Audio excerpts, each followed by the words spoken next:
Shalom, nous allons étudier le Daf Ain He dans Masechet Sanhedrin. Reprenons 5 lignes à la fin du Daf Ain Dalet Amud Bet. La Gemara avait posé une question, puisque les Goïms ont la mitzvah de ne pas faire Avodah Zarah, mitzvah de ne pas tuer.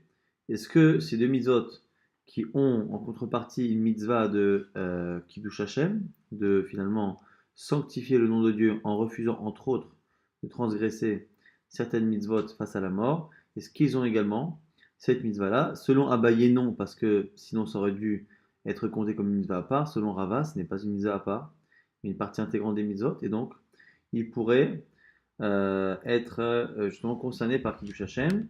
La Gemara nous dit maintenant, 5 lignes à la fin du Daf Ain Dalet Amud Bet, Maya Verala. Alors, en gros, qu'est-ce qu'on dit, qu'est-ce qu'on conclut par rapport à cette question? On dit ici au nom du Beth Midrash de Rav, Ktiv, c'est marqué dans Melachim, la davar azeh islach Hashem le'avdecha, que ici on a Naaman, qui est le chef de l'armée de Aram, qui s'adresse au prophète Elisha, et qui lui dit, à propos d'une chose, qu'Akadosh Baruch Hu me pardonne, Bevo Adoni Beit Rimon, lorsque mon maître allait à Beit Rimon, dans une maison d'Avodah Zarah, Ishtachavot Shama pour s'y prosterner, Bevo Nishan al Yadi, il s'appuie sur moi, donc je me prosternais contre ma volonté, Ishtachaveti Beit Rimon, donc je me suis prosterné là-bas. Et s'il avait la misère de Kiddush Hashem, il n'aurait pas dû le faire, même s'il prenait un risque que son maître le tue en conséquence. Ortiv, et pourtant on voit que Elisha n'a pas l'air de l'en tenir rigueur, et lui répond Vayom alo, lech le shalom, va en paix. Ce qui donne l'impression que ce n'est pas interdit. Or, s'il avait la misère de Kiddush Hashem, ça aurait dû être interdit. Et imita, si vraiment il y avait Kiddush Hashem, l'olim ale lech le shalom, Elisha ne lui aurait pas répondu de cette manière. L'Agma dit non, Abbe Sinaa, Abbe Pharesia, l'Agma dit il y a une distinction à faire entre ce qui se fait en public et ce qui se fait justement en privé. C'est pour ça qu'on ne peut pas déduire de ce cas-là. On va encore parler de tout ce qui est interdit et face à la mort. Ici, on a un homme qui est tombé malade et sa maladie est provenue du fait qu'il désirait une femme et qu'il en est tombé malade. Bah, on est parti voir les médecins et Amrou, ils ont dit En lotakana acheti ba'el. Il dit pour l'instant, puisque c'est une maladie d'origine psychologique qui vient de cet amour, entre guillemets, ou ce désir pour cette femme, il n'y a pas d'autre solution que pour le sauver, de lui donner cette femme. Alors, Chachami ont réfléchi, Amrou, ils ont dit Yamut ve'al tibael. Qu'il meure lui plutôt qu'elle fasse ces choses-là. Ta'amol les fanav aruma. Alors ils ont dit bon, peut-être qu'on peut essayer autre chose. Alors au moins qu'elle se tienne devant lui sans habit. Alors ils ont répondu pareil, Yamoud va ta'amol les fanav aruma. Mieux vaut qu'il meure plutôt qu'elle se dresse de cette manière. C'est sa père Imo Mahore Gader. Laissons-le au moins discuter avec elle derrière même une mechitsa, qu'il ne la voit pas, donc il peut ni la toucher, ni la voir, au moins lui parler. Pareil, Yamoud s'appelle Imo, mais vaut qu'il meure plutôt qu'on le laisse essayer de séduire cette femme. Et à propos du statut de cette femme, à l'origine, on a deux avis, et la Gemara essaiera de comprendre les deux, parce que le premier est facile, le deuxième un peu moins. Pligeba Rabbi Yaakov bar Idi Rabbi Shmuel bar Nachmani. Deux Amoraïm discutent. Chadama Ish Aïta, le premier dit qu'elle était mariée. Chadama Pnuyata, l'autre dit qu'elle était célibataire. La Gemara dit Bishamale Mandama Ish Aïta Shapir, si elle était mariée, je comprends. Et évidemment qu'on n'autorise pas la relation, parce que ça fait partie de trois vérotes, et même le fait de la laisser déshabiller, ce qui déjà est une manière de mettre un pied dans l'interdit, et le fait même de la laisser lui parler, essayer de la séduire, on peut comprendre ici qu'on est soit dans un interdit très grave, soit dans quelque chose qui s'en approche. Mais si elle était célibataire, là, les madama pnuyaita, maïkulehai, qu'est-ce qu'il y a de si grave? Alors déjà sur le fait qu'il discute avec elle, après l'avoir nue avoir une relation, même si elle n'est pas mariée, Minatora il faudra un mariage, mais est-ce qu'on laisse un homme mourir pour cela? Et encore plus s'il ne demande finalement à la fin que de lui parler pour la séduire.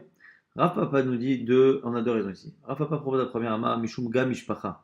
Il n'y a pas réellement ici de raison à l'Afrique à la base, si ce n'est que, comme c'est quelque chose qui ne se faisait pas, on a peur que ça cause des torts à sa famille, à elle, que les gens vont dire voilà, lui c'est le cousin de la fille, tu sais, la fille que on a dû amener à telle personne qui était complètement cinglée à cause d'elle, ainsi de suite, et donc du coup, c'est pas bon.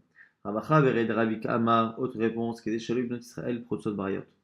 Pour ne pas, à un moment donné, satisfaire l'envie d'un homme qui a désiré cette femme-là parce qu'il l'a vue, et que finalement ça pousse ça fasse croire aux gens que les Chachamim ont plus ou moins encourage ou en tout cas tolère ce genre de pratique. On a peur qu'après ce soit les femmes elles-mêmes, les jeunes filles qui essayent de séduire les hommes de telle sorte à ce que ça se passe de cette manière pour avoir un mari X ou Y. Et donc du coup, les Chachamim ont préféré fermer la porte à cela. La Gemara propose autre chose, Velin Seba, Minsab, ok. Le fait de lui parler, le fait de l'avoir nu, tout ça c'est pas très académique. Mais on n'a qu'à proposer un mariage si elle n'est pas mariée. Selon la vie qui dit qu'elle n'est pas mariée, pourquoi on ne lui a pas proposé un shiloh? Elle m'a dit non, parce que le problème c'est que sa maladie n'aurait pas été guérie. L'homme yadvadat, et son esprit n'aurait pas été apaisé. Que des rabitra, comme dit rabitra, dans ma rabitra, miyosh rabetamik dashitlata ambia, venitna leur vera. Depuis que le Beit HaMikdash a été détruit, le plaisir qu'il y a dans une relation entre un homme et une femme, le plaisir initial a disparu, on va dire, dans une relation autorisée et ne s'est transposé que dans la relation interdite en fonction d'un principe qui, lui, ce principe a été dit par Shomamer avant la destruction du temple, mais ici qui est valable pour la Bia après la destruction du temple, chez Nema, ça marqué même Guidoï Mimtaku. L'eau, lorsqu'elle est volée, elle a un goût, elle est douce. Et le pain aussi, lorsqu'il est caché, qu'il est volé, il est bon. Et donc, du coup, des choses qui en général n'ont pas un goût très prononcé, comme l'eau et le pain, quand ils sont volés, ont tendance à avoir un goût. C'est-à-dire, on est en train de dire ici que très souvent, le plaisir qu'il y a dans la chose est décuplé par la manière justement qu'on a de se le procurer. Et l'interdit fait partie justement de ce qui peut décupler le plaisir. Nouvelle Mishnah, Ve'eloen anisrafim. On cite maintenant ceux qui seront punis par le feu lors de leur relation interdite. Abba Alisha Obita, celui qui est en relation avec une fille, une femme et sa fille. Ubat Kohen Shezanta, une fille de Kohen qui a commis un adultère. Et on nous dit maintenant que Yesh Vichlal, Isha Obita, parmi l'interdit, inclus dans l'interdit de la Torah de Isha Obita qu'on a cité au début de la Mishnah, il y a d'autres qui a priori, ça veut dire, ne sont pas écrites, mais qui sont Bichlal. Quand on dit cette expression, c'est ce que l'Agma va déduire dans quelques instants. Quand on dit qu'il y a l'interdit X et que dans cet interdit X, on a plein de cas, ça veut dire que l'interdit X est marqué dans la Torah clairement et que les sous-cas ne sont déduits que par Torah orale. Donc, Isha Obita, dans Isha Obita de la Torah, il y a également Bito, Bad Beno, sa fille à lui et ses petites filles venant de ses filles et venant de ses fils. Et, pareil du côté de sa femme, Batishto, la fille de sa femme, Bad Bita ou Bad Bena, et les petites filles de sa femme, qu'elles viennent de ses filles ou qu'elles viennent de ses fils. Et également, Chamoto, sa belle-mère à lui, Ve'em Chamoto, la mère de sa belle-mère, Ve'em Chamiv, et la mère de son beau-père. Donc, dans le Issour de Isha Obita, on inclut jusqu'à la génération numéro 3, donc à 2 générations en dessous, ses descendantes à lui, ses descendantes à elle, à sa femme, et ses ascendantes à elle, et à chaque fois sur 2 générations. Donc en tout, c'est finalement un écart de 3 générations. Donc du coup, les filles et petites filles de son côté à lui, de son côté à elle, et mère et grand-mère de son côté à elle. Maintenant, la Gemara essaye d'analyser un peu la Mishnah. On n'a pas dit dans la Mishnah que c'est un homme qui a une relation avec une femme, Shenasabita, dont il a épousé la fille. Dans la Torah, lorsqu'on dit qu'on n'a pas le droit d'avoir une relation avec une femme et sa fille, normalement, ça veut dire que la première est autorisée, puisque la première qu'il rencontre, elle est une femme normale, et c'est une fois qu'il a épousé la première que la deuxième devient interdite parce qu'elle est la fille ou la mère de la première.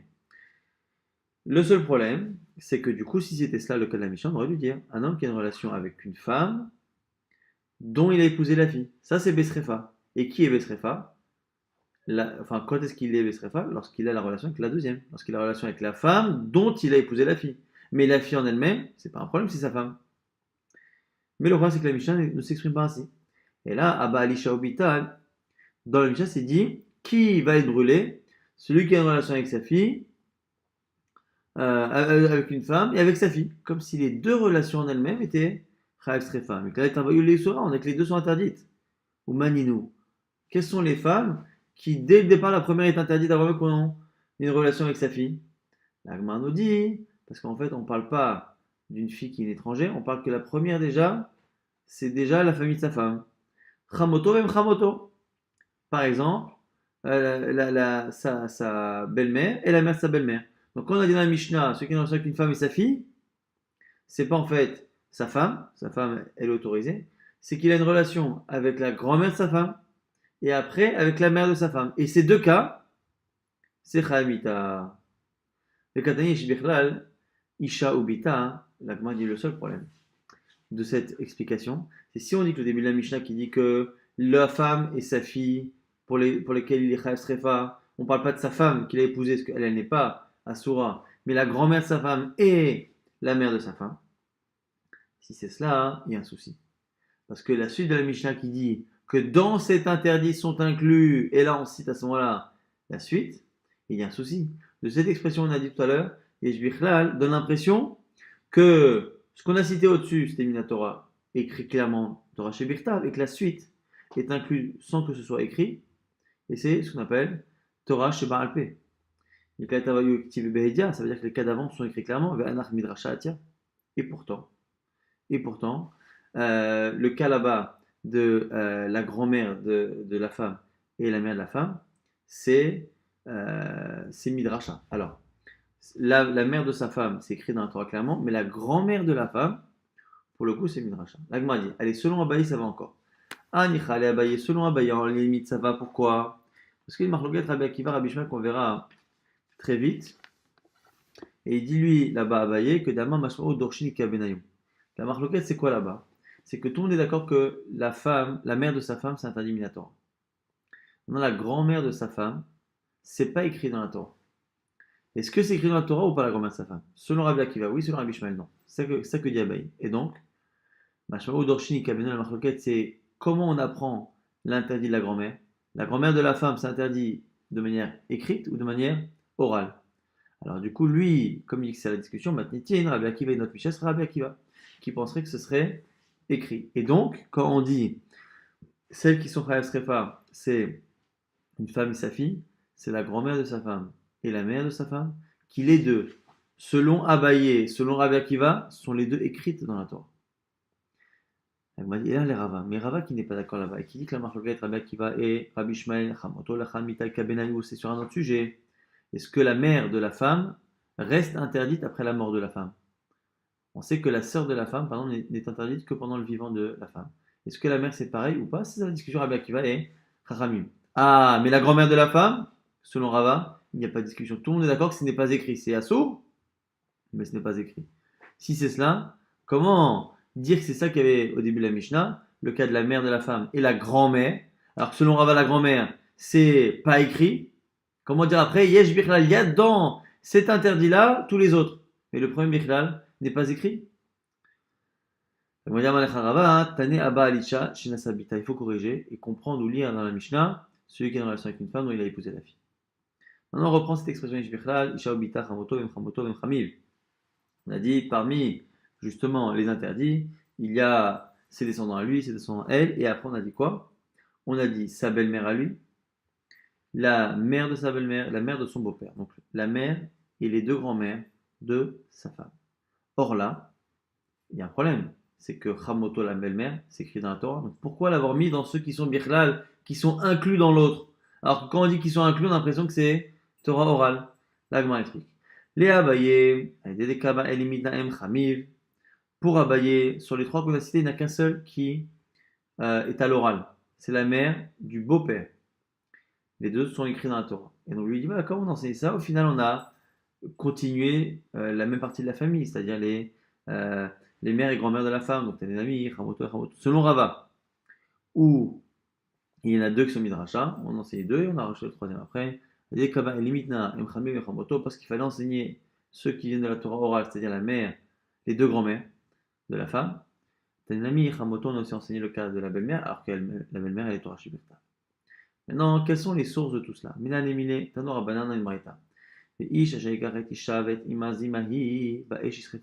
Rappelez-vous dans la Torah, chaque fois dans les interdits sexuels, il y a un verset pour interdire, un verset pour punir. Alors on parle du verset qui punit. Un homme qui prend une femme et sa mère, Zimahi, c'est quelque chose de zima, c'est dégoûtant. Bah, esh isrifu otoveten, on le brûlera, lui et elle, on les brûlera. Eni elaisha ou ima. J'aurais pu penser qu'il n'y a que le cas on touche une femme et sa mère.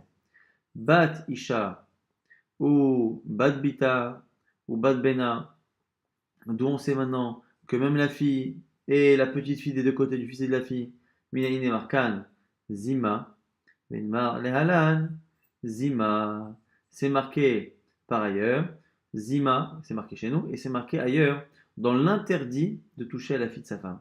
Donc la fille de sa femme, c'est pas marqué srefa, la punition, mais c'est marqué que c'est interdit. Comme pour la belle-mère, c'est marqué que c'est srefa et qu'il y a marqué zima, on fait un shava zima zima qui est marqué dans la belle-mère et dans la belle-fille donc du mari, donc dans la mère de la femme et dans la fille de la femme, il y a marqué zima. Une, c'est marqué la sanction srefa, on la transpose à l'autre. Malalan bita, bita, ubat bena, afkan, bita, ubat bita, ubat bena. Et donc, du coup, on nous dit que là-bas, on parle de la fille du fils, et ainsi de suite.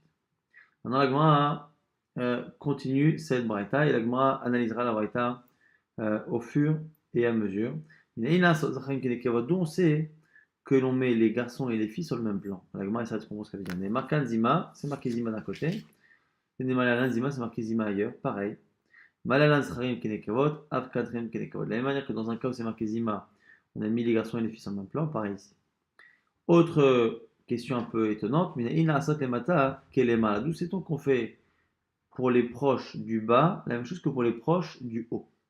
Je traduis ici littéralement parce que la Gemara ne saura pas exactement au départ comment traduire. Donc les proches vers le bas, les proches vers le haut, du bas, du haut. Là aussi, les marquant zima, mais les malalan zima, c'est marqué zima, zima dans deux parachiotes. Malalan les mata, qui est les malavkan, les mata, les mala. La manière que là-bas, une fois que c'est marqué zima, c'est pareil pour le bas qu'en haut, pareil dans l'autre cas. Makan, les mata, qui est les mala, af, les mala, qui est les mata, et pareil pour la sanction. Amarmar, maintenant on reprend. Mais la sauce srim kenekevot. Quand on dit que les garçons comme les filles, ça veut dire quoi? Maïs srim kenekevot. Il est ma. Bad benak et bad bita. Mais ici, tu veux dire que c'est pour dire qu'une femme, on n'a pas le droit de toucher à sa petite fille venant du fils, qu'on n'a pas le droit de toucher à la petite fille venant de la fille. On m'a dit, mais il n'y a pas besoin de le dire, c'est marqué dans la Torah clairement. Pas dans Zima Zima. Bahade hadadek atian, c'est marqué. Donc la Gemara nous dit, et là, em chamiv. Kem Hamoto, c'est peut-être pour nous dire que la grand-mère du côté du beau-père, donc il y a une femme, cette femme-là a un père et une mère, elle a deux grand-mères du côté de son père et du côté de sa mère. Pour nous dire que la grand-mère paternelle de sa femme, c'est pareil que la grand-mère maternelle, la m'a dit Ashta. Em Hamoto lo Kamalan, Em Chavim Meadar. Alors on a vu tout à l'heure que la marque travaille à Baye, que selon Rava, c'est pas écrit clairement, la grand-mère même maternelle, et selon Abaye, ça n'est écrit que selon Rabbi Akiva. Donc puisqu'on a trois avis sur quatre, soit Rabbi Ishmael, soit selon Rava, Rabbi Ishmael, Rabbi Akiva, ça fait trois possibilités sur quatre de ne pas avoir la source birklal de la grand-mère maternelle. Comment tu peux dire que grâce à Zima Zima, tu transposes ce qu'il y a chez l'un, chez l'autre? Alors birklal, c'est pas écrit. On va dire, Rabbi avait propose Achikama, comme ça il faut dire. Ninason, chez Rabba Mimeno, chez Rabba Mimenado, on sait qu'on applique les mêmes sanctions pour ses descendants à lui qu'à ses descendants à elle. Nemarkan Zima, Nemalan Zima. Alors, ce serait ça, Zima Zima. Donc, que lorsqu'il a une relation avec sa fille ou sa petite fille, c'est la même sanction, le feu, que s'il est touché à ses filles, à elle, ou à ses petites filles, à elle. Donc, on m'a dit, le seul problème de cette explication, c'est qu'il faudrait dire qu'il y a marqué Zima dans le cas des relations avec sa propre fille à lui. Mais c'est faux, c'est pas marqué. Et Abesh a dit dans ses proches à lui, L'Oktiva Bezima, c'est marqué Zima. La Gemara dit, en fait, il faut compléter. C'est une double Zerachava. Et c'est ce qui est retenu dans la Gemara a priori, et c'est ce qui est très souvent apporté dans la Gemara Stam. Une expression, Atian, Hena Hena Zima Zima. Une double Zerachava de Hena Hena Zima Zima. Dans Marava, Amalé Rabbi Israël Bar Avoudimi a dit, Atia Hena Hena, Atia Zima Zima. C'est une double Zerachava. Comment ça va fonctionner? À l'origine, on a un endroit où on a marqué Srefa. C'est dans le cas de la belle-mère. Celui qui est en relation avec la mère de sa femme, Chayav Srefa, il sera brûlé. Ça, c'est pour la mère de sa femme. Comme il a marqué le mot Zima là-bas, et que le mot Zima est également marqué pour les cas de la fille de sa femme et des petites filles de sa femme, du coup, on applique la sanction de Srefa à la relation avec la fille de sa femme et la petite fille de sa femme. Et comme dans cette paracha de la petite fille c'est marqué aussi Hena, et que Hena c'est marqué dans ses petites filles à lui, on transpose ce qu'on a déjà transposé depuis la mère de la femme, et qu'on a transposé aux filles et aux descendants de la femme, on les transpose maintenant à ses descendants à lui. Donc c'est ça, Hena, Hena, Zima, Zima. Amarma, Minaïna Sot, les Mata Kelema, là-dessus, la Bretagne qui disait d'où on sait faire des descendants du bas comme les descendants du haut. La dit, c'est quoi Maïle Mata Kelema là? Ilma Bad Bena Bad Bita Kebita, si tu veux me dire que on vient interdire la petite fille de sa femme comme sa fille à elle. La dit, mais ça aussi c'est marqué clairement dans la Torah. Bad Chrétien, c'est marqué. Et Bad Bita, et Bad Bena, c'est marqué. Et là, Em Chamiv, Em Chamoto, Kechamoto. La Gemara dit alors quoi? Ça vient peut-être nous dire que dans l'autre sens, on a une femme dont la mère est interdite Minatora, et qu'au-dessus, on viendrait nous apprendre que les deux grands-mères de cette femme sont interdites comme la mère de cette femme. La Gemara dit un problème. Si c'est ça, on n'aurait pas dû dire que les descendants du bas ressemblent aux descendants du haut. Il aurait fallu dire que les descendants du haut, les grands-mères, ressemblent aux descendants du bas, c'est-à-dire la mère, c'est qu'ils sont plus bas qu'elle. Alors il me dit, Haï les mata kelemala, les mala kelemata, on aurait dû dire l'inverse. La Gemara a dit, Tane les mala kelemata. Et qu'effectivement, il faut corriger la braïta. Première réponse. Yachi, la Gemara dit, attends, mais il y a un problème. Nema kanzima, nema lanzima, uma ashta ini, l'oktiva, zima din huktiva. La Gemara dit encore un autre problème. Si tu dis que c'est ça l'intention, tu corriges, en fait, tu dis que c'est pour nous dire que finalement, les grands-mères de la femme sont aussi interdites que la mère de la femme. À cause de quoi, rappelez-vous la braïta, zima. Mais le seul problème, c'est qu'on a vu tout à l'heure que la grand-mère paternelle de la femme, selon tout le monde, la grand-mère maternelle de la femme, selon 3 avis sur 4, c'est-à-dire selon Abaye, Rabbi Akiva, et selon Rabbi Akiva et Rabbi Shmuel. Donc, ces deux grand-mères-là, dans beaucoup de cas, on pense que c'est Midrasha. Si c'est Midrasha, c'est-à-dire que c'est pas écrit dans la Torah. Si c'est pas écrit dans la Torah, comment veux-tu dire qu'il y a Zima marqué là-bas et que tu transposes la sanction? Si c'est Torah orale, c'est qu'il n'y a pas d'écriture. S'il n'y a pas d'écriture, il n'y a pas de Xarasha Zima.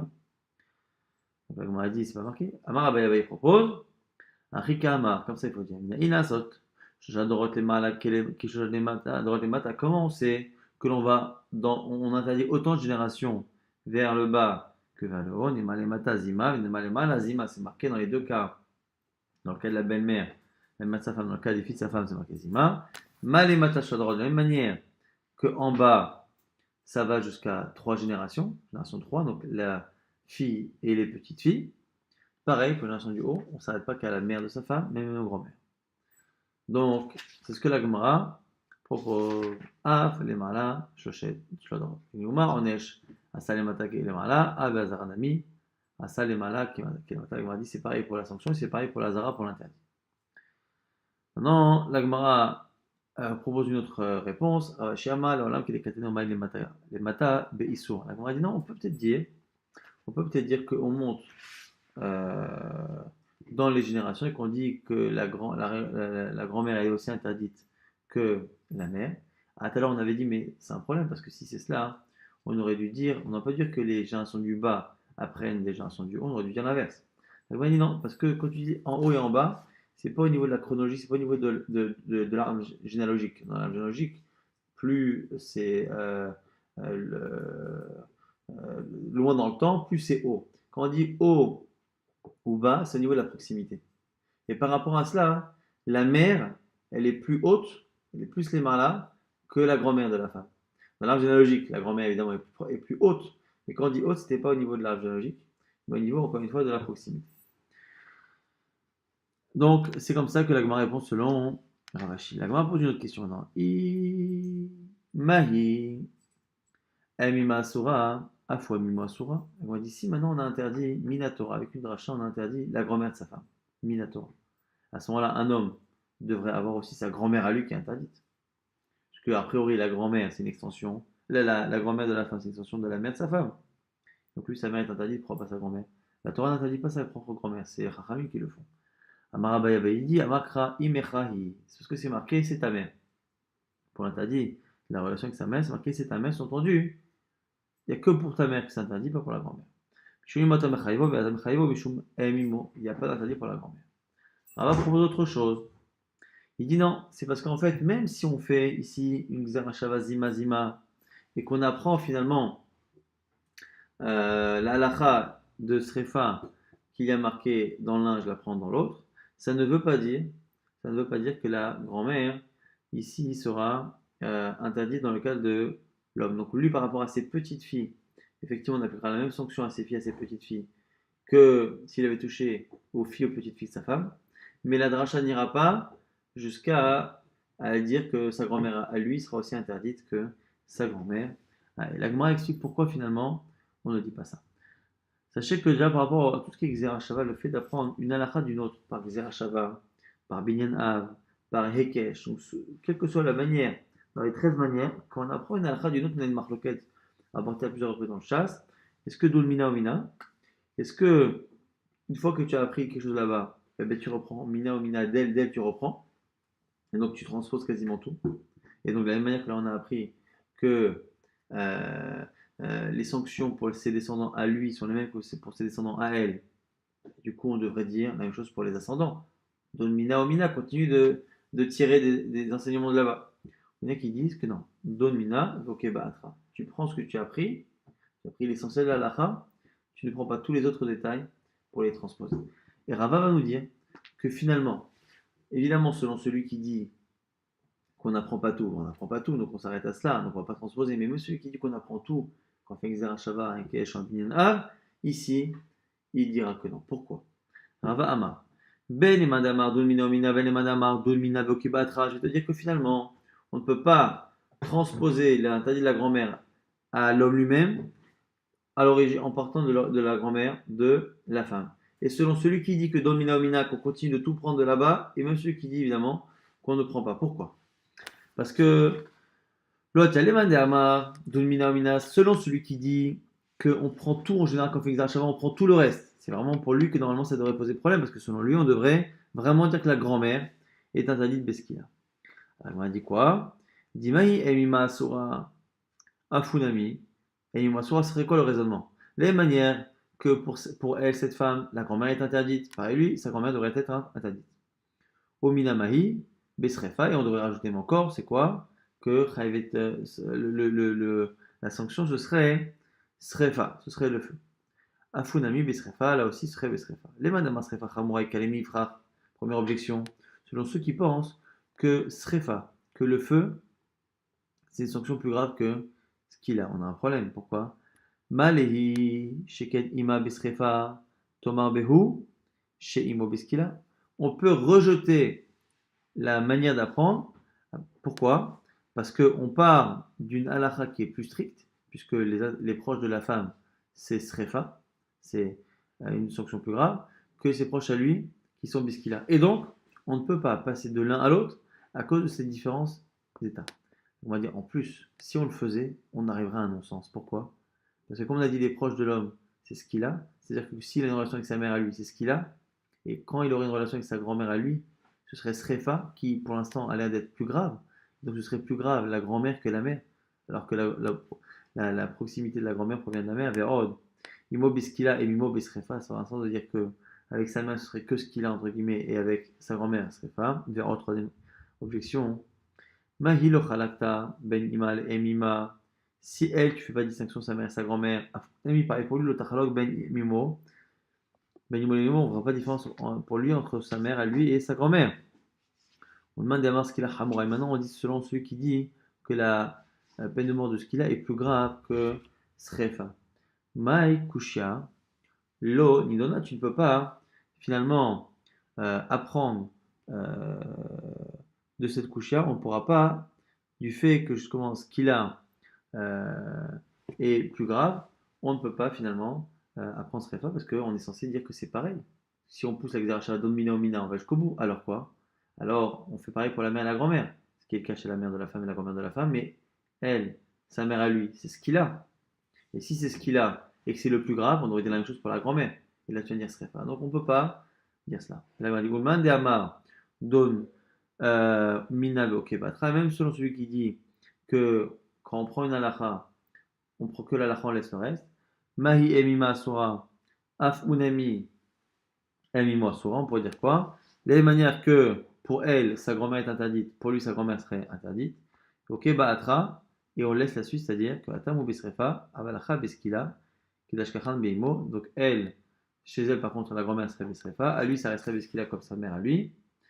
Les manamar serefa chamura et kalimifrach, et on verra, on laissera ça pour les dates de Shabbat qu'on va enregistrer rapidement, que du coup, ça pose tout de même un problème pour celui qui dit que serefa chamura, et c'est comme ça que Rava va finalement expliquer qu'on ne peut pas finalement transposer par Xerashava l'interdit de la grand-mère de la femme à la grand-mère de l'homme. Encore une fois, nous nous excusons du problème qu'on a eu ce matin. On a eu vraiment une succession de pépins techniques.